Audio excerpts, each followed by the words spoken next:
Bismillahirrahmanirrahim. Assalamualaikum warahmatullahi wabarakatuh.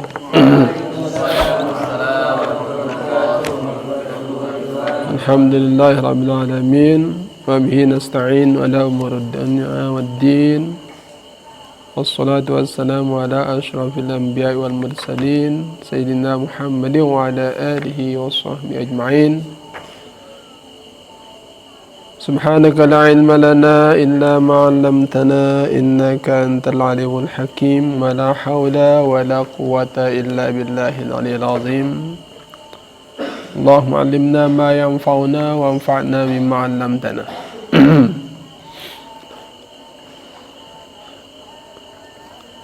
Para siswa dan siswi yang saya hormati, alhamdulillah dalam pertemuan kali ini kita akan membahas lagi tentang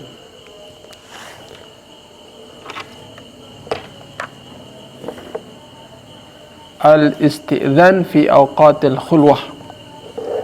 Itu judul yang mau kita bahas malam ini. Jadi ada waktu-waktu yang kurang efektif, kurang tepat untuk bertamu, untuk masuk di kamar orang, di rumah orang, di kampung, ya, apalagi yang space yang lebih besar, ya. Ada waktu-waktu yang kurang efektif, kurang pas untuk orang berkunjung. Ini tidak terlepas daripada ajaran Allah Subhanahu wa taala terhadap kita, karena Allah mendidik kita sebagai hambanya supaya apapun tidak ada yang tidak terjelaskan oleh Allah Subhanahu wa taala. Sampai mau ziarah pun ada waktu yang kurang pas untuk kita datang. Nah, judul kita malam ini adalah al-isti'zan fi awqatil khulwah. Minta izin di waktu-waktu sedang bersepi-sepi. Khulwah itu artinya ya khalwat. Orang khalwat itu artinya orang sepi-sepi udah. Ya. Orang maunya sepi, orang maunya menyendiri, orang maunya jauh dari rame, itu namanya khulwah. Nah, jadi waktu yang tidak kondusif untuk datang ziarah sudah dijelaskan oleh Allah Subhanahu wa taala lewat firman-Nya. Ya. Qala Allah Ta'ala ya ayyuhalladzina amanu liyasta'dzinkumul ladzina malakat aymanukum walladzina lam yablughul huluma minkum thalatha marrat min qabli salatil fajri wa hina tadawuna thiyabakum minaz zahirati wa min ba'di salatil isya thalathu awratin lakum laysa alaikum wala alaihim junahum ba'dahun tawafuna alaikum ba'dukum ala ba'd kadzalika yubayyinullahu lakumul ayat wallahu alimun hakim. Dalam ayat ini Allah SWT menjelaskan bahwa apa yang difirmankan oleh Allah SWT, yaitu ya ayyuhalladzina amanu, hai orang-orang yang beriman. Kita terpanggil sebagai orang yang mengklaim dirinya sebagai seorang beriman. Tentunya kita harus mengerahkan segenap jiwa raga kita untuk panggilan ini, karena kita yang terpanggil oleh Allah SWT, ya ayyuhalladzina amanu. Apa isi panggilan itu? Liyasta'dzinkumul ladzina malakat aymanukum. Hendaklah mestinya budak-budak yang kalian miliki itu minta izin. Budak yang kita miliki, baik budak laki, lebih-lebih budak perempuan yang ada dalam yang ada di rumah kita.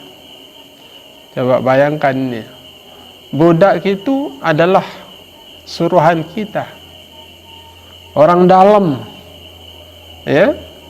Namun walaupun orang dalam, orang rumah, dituntut kita oleh Allah SWT untuk supaya dia sta'dzin, supaya minta izin. Ya. Apakah cukup budak? Tidak. Walladzina lam yablughul huluma. Demikian juga hendaklah minta izin orang-orang yang belum balik. Kalian sudah balik belum? Sudah? Ya. Bahkan mau kawin rupanya. Ya. Nah, yang belum balik pun, misalnya anak-anak SD nih, anak SD ya, masih belum balik dia, yang laki. Tapi kalau anak SD yang perempuan kadang-kadang sudah balik duluan ya. Ya, terlalu subur wanita untuk cepat balik ya. Nah, jadi walaupun statusnya anak kecil yang belum balik, supaya dituntut oleh Allah dia sta'dzin, supaya minta izin ya. Itu orang-orang yang belum balik di antara kalian. Jadi yang tuntut untuk minta izin pertama budak, baik budak laki maupun budak perempuan. Yang kedua, yang dituntut untuk minta izin adalah anak-anak kecil yang masih belum balik. Coba bayangkan, anak kecil tidak tahu apa-apa, namun walaupun begitu tetap dituntut untuk minta izin.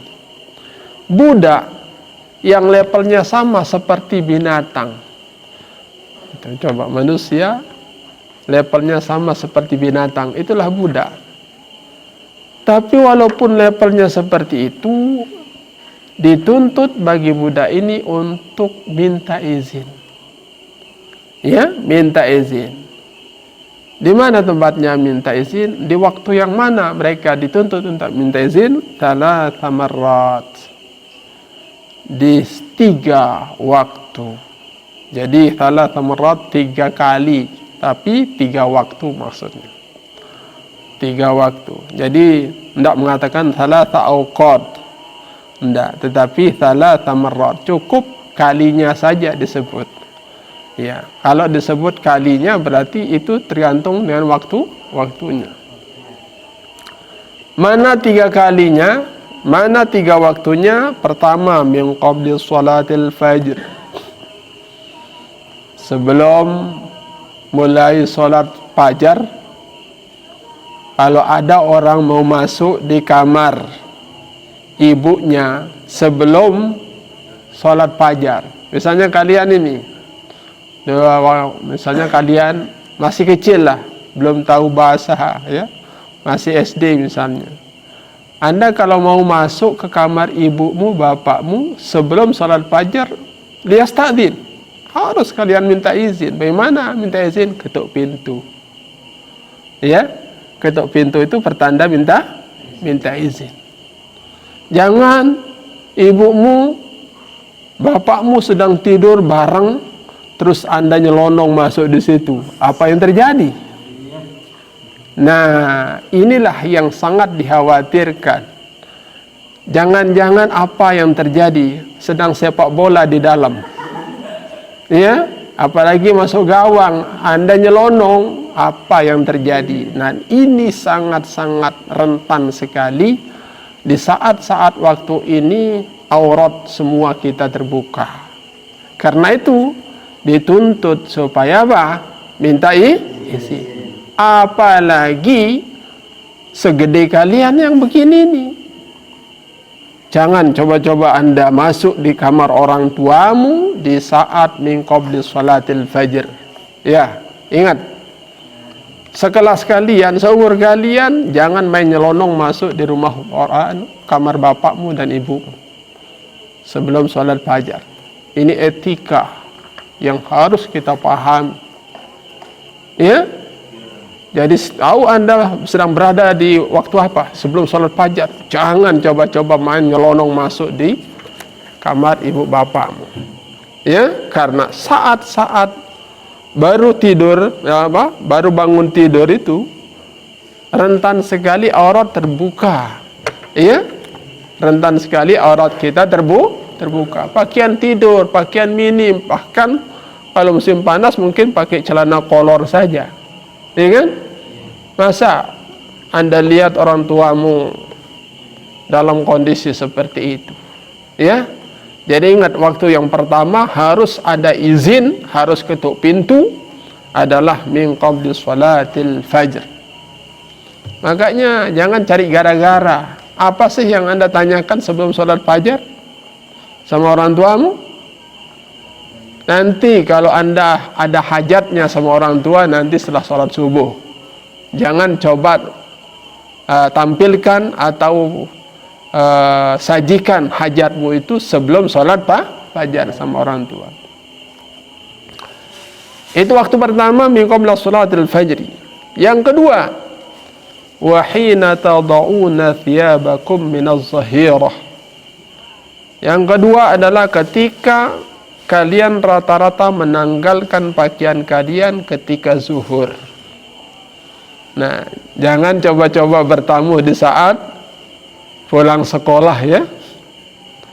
Biasa kalau orang pulang sekolah, apalagi panas-panas, apalagi cewek ini pulang sekolah semua pakaian jilbabnya dilepas, pakaian ininya dilepas, semua pakaiannya yang panjang-panjang dilepas. Yang tersisa apa? Yang minim saja. Anda masuk di situ, ya ini bahaya itu. Ya, bisa bahaya. Nah, seperti asrama putri ini, Anda coba-coba mau ada keperluanmu setelah pulang sekolah mimba di zahirah, setelah zuhur, Anda masuk di asrama putri, ya nanti kan yang terlihat adalah hal-hal yang sangat minus saja yang terlihat. Ya, karena ini rentan sekali aurat manusia ya adalah terbuka. Jangan sekali. Jadi kalau kebetulan ada hal yang mendesak harus memaksakan Anda harus pergi ke tempat asrama putri, di waktu ini liyasta'dzin, harus minta izin dulu supaya dia siap. Kalau Anda main nyelonong di waktu ini akan terlihatlah sesuatu yang terlihat. Nah, ini bahaya akhirnya. Paham nggak? Jadi waktu yang kedua mimba di hina tad'una thiyabakum minaz zahirah. Jangan coba-coba bertandang, apalagi mengatasnamakan midang.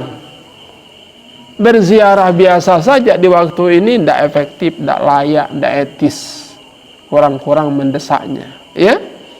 Nah, yang ketiga wa min ba'di sholatil isya. Setelah salat isya. Nah ini yang midang setelah salat isya ini hati-hati nih. Ya. Biasanya setelah salat isya makan malam sudah. Ya, aktivitas paling mau tidur. Kalau sudah mau tidur, otomatis yang terlihat, yang terpakai itu adalah pakaian tidur. Anda datang di saat itu, ya udah, akan terlihatlah apa yang terlihat. Ya, kalau orang berpakaian sudah pakaian tidur, ada tamu datang tanpa minta izin, itu bahaya. Apa? Bahaya. Nah, itu mudha'af namanya.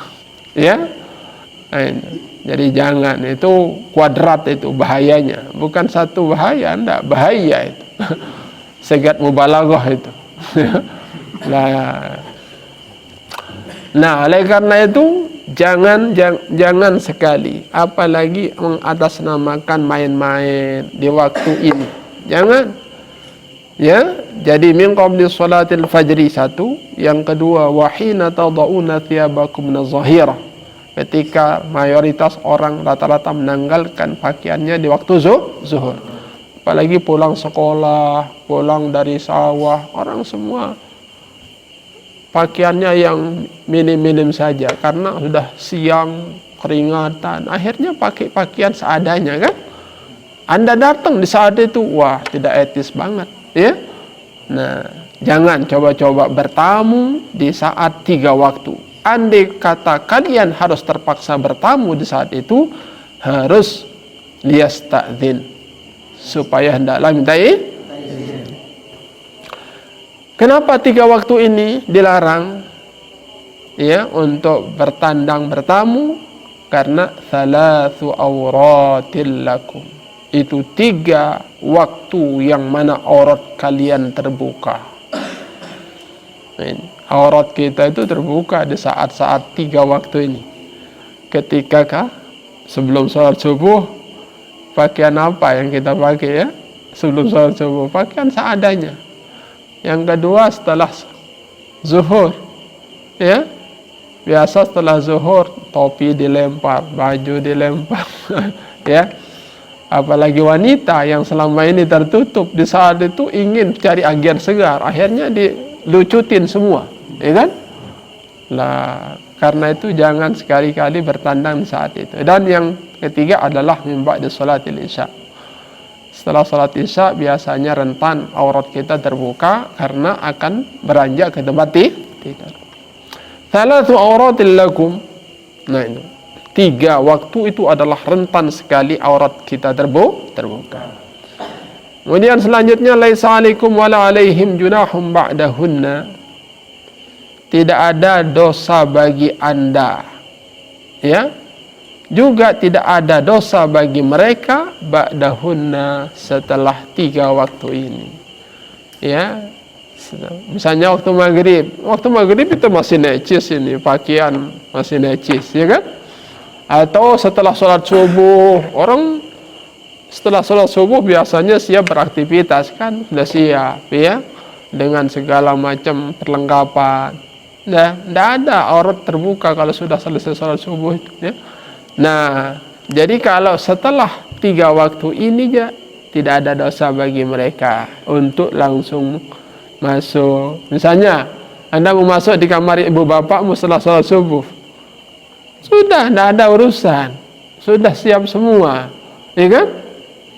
Bapakmu siap, ibumu siap, bapakmu sudah siap mau ke sawah atau ke kantor, ibumu siap masak dan lain sebagainya. Jadi pakaiannya serba tertutup, ya kan?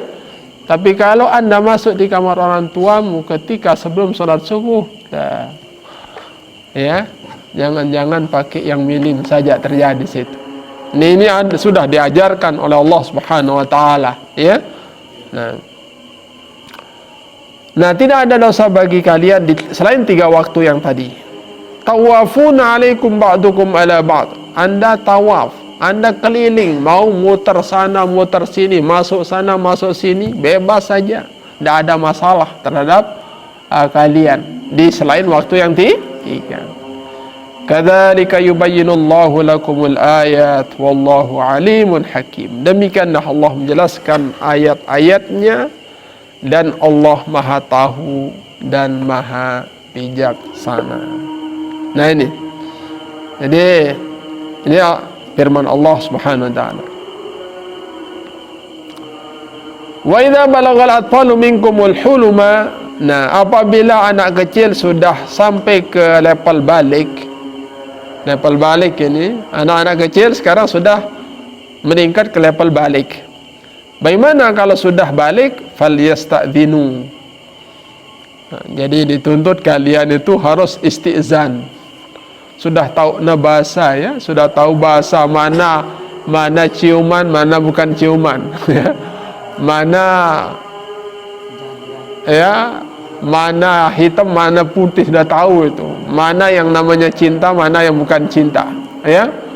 Nah, karena itulah kalau sudah anak kecil sudah mencapai level balik, falyasta'dzinu, maka hendaklah minta izin, bukan saja ini liyasta'dzin.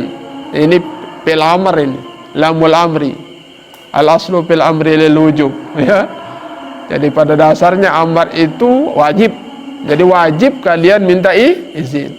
Sebagaimana kama sta'dzana alladzina min qablihim, sebagaimana minta izin orang-orang sebelum kalian. Dari umat-umat dulu minta izin, ya, kalau sudah dirinya dewasa. Kadzalika yubayyinullahu lakum ayatihi wallahu alimun hakim. Kemudian wal qawaidu minan nisa. Qawaid, qaidun qawaid. Ini bahasa Al-Quran. Wal qawaidu minan nisa, orang-orang perempuan yang kerjaannya duduk ngerap di rumah, ya, perempuan yang duduk di rumah, yang allati la yarjuna nikahan, sudah tidak ada naluri untuk nikah. Biasa orang-orang yang menunggu rumah itu kan papuk-papuk toa doang, ya. Sudah papuk-papuk toa, tidak ada gairah untuk kawin gitu. Ya, tapi ada papuk-papuk toa tapi centil. Kalah-kalah gayanya sama sama cewek yang masih muda. Kincuannya yang tuh. Tetapi yang disebut dalam Al-Quran allati la yarjuna nikahan. Ya, jadi papuk-papuk kita, kakek-kakek kita, nenek-nenek kita yang sudah tua, yang sepuh-sepuh, ya, orang tua kita yang sepuh-sepuh, yang ya tidak ada mengharapkan lagi untuk, tidak ada harapan untuk nikah lah. Sudah gairahnya sudah tidak ada, tidak tertarik dengan lawan jenis sudah. Itu kalau sudah keropos, wanita-wanita yang sudah keropos. Bagaimana mereka yang sudah keropos, wanita-wanita atau papuk-papuk kita yang keropos itu? Laisa alaihinna junahun ayyadna thiyabahunna. Tidak ada dosanya bagi mereka papuk-papuk kita itu menanggalkan bajunya. Jadi bajunya ditanggalkan, pakaiannya pakaian biasa saja. Iya? Misalnya kalau orang pakai jilbab, pakai tutup kepala, pakai apa itu kan? Kalau papuk-papuk tidak usah yang begitu-gitu. Ya? Ya, papuk-papuk kita yang perempuan tidak usah pakai jilbaban lah. Ya, karena tidak ada orang tertarik sama dia. Bahkan ada papuk-papuk kita pakai BH sekali pun tidak ada orang tertarik. Ya? Iya. Nah, tidak ada dosanya bagi mereka yang tua-tua yang tidak ada harapan, tidak ada gairah lagi untuk menanggalkan pakaiannya. Jadi pakaian yang biasa saja dipakai. Ya, pakaiannya you can see misalnya. Walaupun dia pakai you can see, tidak tertarik orang. Ya, tidak ada dosanya. Walaupun papuk-papuk kita yang perempuan itu pakai you can see, tidak ada dosa. Ya. Karena sudah harapan untuk nikah tidak ada lagi, atau sudah tidak ada gairah, sudah tidak ada pikirannya ke sana. Nah, jadi perempuan yang boleh menanggalkan pakaiannya adalah perempuan tua yang tidak mengharapkan untuk bisa nikah. Falaisa alaihinna junahun ayyadna thiyabahunna. Tidak ada dosa bagi mereka menanggalkan pakaiannya, tapi dengan catatan ghairu mutabarrijat. Ya, mutabarrijat itu, tabarruj itu artinya menampakkan diri di depan publik. Sudah pakai BH saja papuknya, ya, terus keluyuran ke sana kemari di depan laki-laki, kan tidak etis itu. Tapi kalau dia ngerep di rumahnya, tinggal di rumahnya, pakai baju dalam saja, itu tidak ada masalah, boleh. Ya, tidak dosa. Ya, tidak dosa. Tapi catatannya jangan sudah pakaian papuknya yang perempuan itu sudah minim, tapi tidak boleh keluyuran ke sana kemari, memaparkan diri, memajangkan diri, tidak boleh. Ya, ghairu mutabarrijatin bizina. Nah itu. Wa ayyasta'fifna khairul lahunna, walaupun ya, nenek-nenek kita yang tua-tua, yang tidak ada gairahnya, tidak ada semangatnya untuk kawin, memilih lebih iffah, Ya, walaupun dia tahu dirinya keriput, sudah cepoh, sudah sudah ompong, ya, tapi dia berpakaian dengan lengkap, sempurna. Itu namanya wanita yang iffah, afifah, ya, dengan orang perempuan yang tindih. Walaupun dirinya tidak laku di kaum laki-laki, tapi dia tetap jaga dirinya, jaga auratnya, ya. Itu adalah khairul lahunna. Itu adalah pilihan terbaik. Jadi kalau ada nenek kita pakai pakaian minim, tapi di sekitar rumah, tidak keluyuran kemana, tidak ada dosa bagi mereka walaupun pakaiannya minim, ya. Tetapi kalau dia memilih lebih tindih, lebih jaga dirinya, dijaga auratnya, itu malah terbaik bagi mereka. Wallahu sami'un alim, ya. Dan Allah Maha mendengar dan Maha tahu. Nah, kenapa perempuan yang tua-tua itu catatannya tadi ghairu mutabarrijat? Ghairu mutabarrijat. Kenapa? Dengan tanpa memamerkan dirinya ke sana kemari. Ya, kalaupun nenek-nenek kita yang tua atau ibu-ibu kita yang tua yang sudah cepoh atau yang sudah keriput, ya, tetapi kalau dia keluar, ya, dari sekian banyak laki-laki ada saja yang tertarik kepada orang tua walaupun cepoh dia, ya. Nah, oleh karena itu diharapkan kalau nenek-nenek kita yang tua boleh dia pakaian minim, tapi dengan catatan ghairu mutabarrijat, tidak keluyuran kemana-mana, tidak menampilkan, tidak memperlihatkan auratnya di depan orang luar. Sebab apa? Kalaulah wanita itu diibaratkan sebagai apa? Ini barang-barang yang dibuang-buang itu apa namanya? Barang bekas. Ronsokan. Barang ronsokan. Jadi papuk-papuk kita yang tua atau orang-orang tua yang keriput, yang tidak ada mengharapkan, walaupun dia keriput, walaupun dia cepoh, tidak punya gigi, itu dianggap barang ronsokan, ya. Tetapi jangan kau sepelekan barang ronsokan, ya. Jangan disepelekan barang ronsokan. Sekarang barang ronsokan itu sangat laku, betul nggak? Pemulung-pemulung itu mengambil barang ronsokan. Ayo, laku dia, ya. Nah, perempuan tua walaupun dengan alasan sudah tidak ada harapan nikah, tidak ada maunya nikah, atau tidak ada gairah nikah, tetapi ada laki-laki yang pasti ada yang tertarik walaupun dia sudah keriput. Itu ada pasarannya orang tua, ya. Suatu saat ada pasarannya orang tua.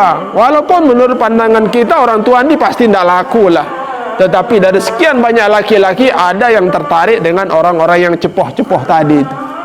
Nah, itulah makanya dikatakan dalam syair, mengatakan kullu sakitatin fil hayyi laqitatun. Setiap barang yang tercecer di suatu kampung, apapun yang tercecernya di kampung itu, ya, pasti ada laqitnya, pasti ada penemunya, ya. Misalnya nih sekarang ada duit jatuh di desa kita ini, di mana saja, entah itu di gang atau di pinggir jalan atau di pinggir mana saja, di pinggir rumah, di pojok rumah, tapi jatuh di sekitar suatu kampung, pasti ada penemunya. Pasti ada penemunya. Demikian juga wa kullu kasidatin yauman laha suku. Setiap barang bekas, barang ronsokan, suatu saat ada pasarnya. Ada pasarnya. Dulu banyak kita plastik ini saja kita buang, banyak botol-botol bekas kita buang. Jangan. Sekarang ini sudah ada pasaran barang bekas, bahkan laku sekali. Nah, itulah gambarannya. Walaupun orang tua yang sudah keriput katanya tidak ada pasarannya, tapi tetap ada saja ada orang yang tertarik walaupun dia sudah keriput. Ya. Nah, karena itulah disyaratkan kepada wanita-wanita tua yang duduk-duduk kerjaannya di rumah lebih jauh memilih ayyasta'fifna. Ya, walaupun katanya tidak ada orang tertarik, tapi tetap saja dia jaga auratnya, dia berpakaian dengan wajar, sekalipun dia dikasih keleluasan untuk menanggalkan pakaiannya. Tetapi memilih iffah itu jauh lebih bagus daripada tidak. Jelas kira-kira ini? Nah, inilah sudah tahu kondisinya bahwa 3 waktu adalah jangan coba-coba Anda apalagi mengatasnamakan diri Anda midang. Ya, jangan. Di 3 waktu ini sangat rentan sekali.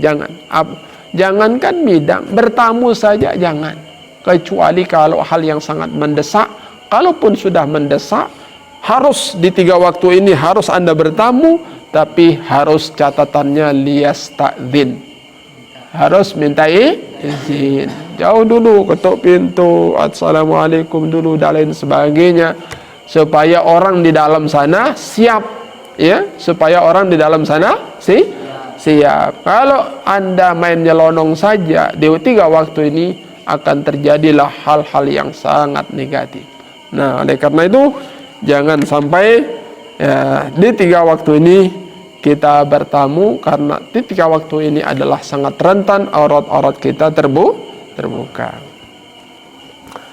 Kemudian selanjutnya kita bedah sedikit tentang kenapa sih ayat ini turun. Ada asbabun nuzulnya, ya. Ada asbabun nuzulnya, ya. Apa asbabun nuzulnya? Kita tampilkan satu saja, ya. Waruya anna Rasulullah sallallahu alaihi wasallam ba'atha gulaman minal ansar yuqalahu Mudlij. Ya, diriwayatkan dari Rasulullah sallallahu alaihi wasallam bahwa beliau sudah mengutus seorang laki-laki dari golongan Ansor yang namanya Mudlij. Ya. Kemana dia diutus? Diutus ila Umar bin Al-Khattab. Diutus, Rasulullah mengutus anak laki-laki ini ke Sayyidina Umar bin Al-Khattab. Kapan tempatnya diutus? Waktu zahirah, waktu zuhur, ya, dimana waktu itu Sayyidina Umar sangat dibutuhkan oleh Rasulullah SAW. Liyad'uhu, supaya Sayyidina Umar diundang. Ini Rasul mengundang Sayyidina Umar dengan mengutus seorang gulam, anak laki-laki. Tapi begitu sampai di rumah Sayyidina Umar, fawajadahu naima, Sayyidina Umar dalam keadaan tidur di waktu zuhur. Ya, ya biasalah kalau orang zuhur, apalagi daerah panas, daerah yang suhu panasnya ya 50 derajat Celcius, bisa dibayangkan bagaimana, ya. Bisa-bisa ini plastik ini bisa meleleh dia kalau ukuran derajatnya 50 derajat Celcius. Ya, Anda kalau taruh ini air panas mendidih, kau taruh di botol ini, leleh dia. Ya, itu keras panas itu. Tanah, jadi orang yang daerah panas seperti Mekah, Madinah ini daerah panas itu. Kalau tidak ada AC, sudahlah, siap aja untuk kita masak dengan panasnya itu. Ya. Bahkan kalau over panasnya, pemerintah Arab Saudi menginstruksikan lewat media sosial, lewat TV, jangan keluar di waktu zuhur. Ya, sebab bisa berpengaruh kepada otak manusia karena dahsyatnya. Ya, bahkan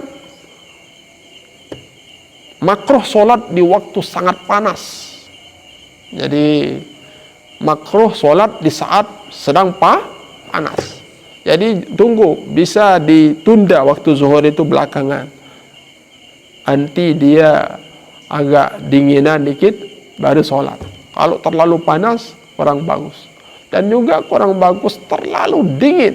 Terlalu panas jangan, terlalu dingin pun jangan, ya. Nah, ketika itu utusan Rasulullah SAW, seorang gulam ini begitu nyampe kepada rumah Sayyidina Umar, ternyata Sayyidina Umar sedang dalam keadaan tidur. Waqad aghlaqa alaihil bab. Di saat itu sedang nyaman-nyamannya tidur Sayyidina Umar, pintu Sayyidina Umar diketuk, tak tak tak tak tak. Assalamualaikum ya Umar, kata orang laki-laki. Fanaqa alaihil gulamul bab, fanadahu. Ya, hai Umar, Umar. Kata gulam ini, ya. Hai Umar. Wa dakhala, dan masuk, fastaiqadha Umar. Bangun Sayyidina Umar dan wajalasa fankashafa minhu syai'. Di saat duduk terbuka, kelihatan sesuatu hal yang tidak enak dipandang. Coba. Jadi Sayyidina Umar kelihatan sesuatu di pada Sayyidina Umar yang tidak pantas untuk dilihat. Nah, Sayyidina Umar melihat kondisi seperti ini, faqala Umar, wadittu anna Allah naha abna'ana wa nisa'ana wa khadamana anid dukhul fi hadhihi sa'ah illa bi'idni. Lah, kalau begini kondisinya ya, rasa-rasanya ingin mengusulkan kepada Rasulullah SAW supaya ya, kita mohon kepada Allah jangan sampai kita berikan anak-anak kita, istri kita, atau pembantu kita untuk bertamu di saat-saat sedang begini. Saya ingin supaya ada larangan dari Allah Subhanahu wa taala. Nah, itu keinginan daripada Sayyidina Umar. Itu unek-unek daripada Sayyidina Umar. Nah, jadi sebaiknya waktu begini itu saya ingin ada sebuah larangan dari Allah untuk bertamu. Ya, bertamu di saat begini. Illa biiznin, kecuali dengan izin tentunya. Nah, setelah itu ya mau tidak mau karena yang memanggil itu Rasulullah. Akhirnya tsumma intalaqa ila Rasulillah sallallahu alaihi wasallam. Langsung Sayyidina Umar berangkat ke Rasulullah sallallahu alaihi wasallam. Fawajada hadhil ayah qad unzilat. Nah, ternyata unek-unek Sayyidina Umar yang tadi ingin supaya kita akan melarang istri kita, anak kita, budak kita untuk bertamu di saat ini, begitu sampai di rumah Rasulullah, ternyata ayat ini sudah turun. Lah, bahasa kita ya peta ya dait. Ya? Ya peta ya dait. Iya si meletang lalu dunia ayat ini. Itu yang saya nanti-nantikan. Nah, karena itulah begitu yang dicari sudah ada pada Rasulullah, akhirnya fakharra sajidan syukra. Sayyidina Umar langsung sujud syukur karena unek-uneknya terjawab. Nah, ini adalah salah satu di antara sekian banyak muwafaqati Sayyidina Umar. Banyak argumentasi keinginan daripada Sayyidina Umar itu yang pas dengan wahyu Allah Subhanahu wa taala. Hebatnya Sayyidina Umar itu salah satu sahabat Rasulullah yang unek-uneknya itu pas dengan wahyu Allah Subhanahu wa taala. Termasuk di dalamnya adalah ini. Itu yang disebut dengan muwafaqati Sayyidina Umar radhiyallahu taala. Nah, itulah sekilas daripada sebab turunnya ayat di mana bertamu di tiga waktu ini adalah sangat rentan, sangat dilarang kecuali dengan berdasarkan izin. Paham kira-kira? Nah, inilah bahasan kita malam ini. Semoga dengan tampilan judul ini kita betul-betul menjaga diri, menghindar bertamu di tiga waktu ini karena sangat rentan sekali.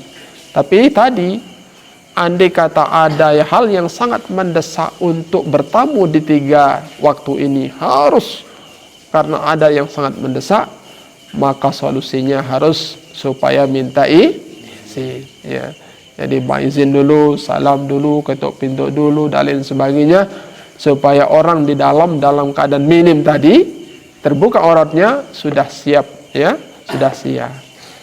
Nah, ini semoga ini pelajaran buat kita, supaya karena kita seringkali bertamu ke rumah orang, maka sebaiknya perlu kita tahu hal-hal yang pantas kita lakukan dan mana yang tidak pantas kita lakukan, sehingga tepatlah, ya, apapun yang kita lakukan sesuai dengan ketentuan atau sesuai dengan ajaran Allah Subhanahu wa taala. Demikian yang bisa saya sampaikan. Wallahul muwaffiq wal hadi ila sabilir rasyad. Wassalamualaikum warahmatullahi wabarakatuh.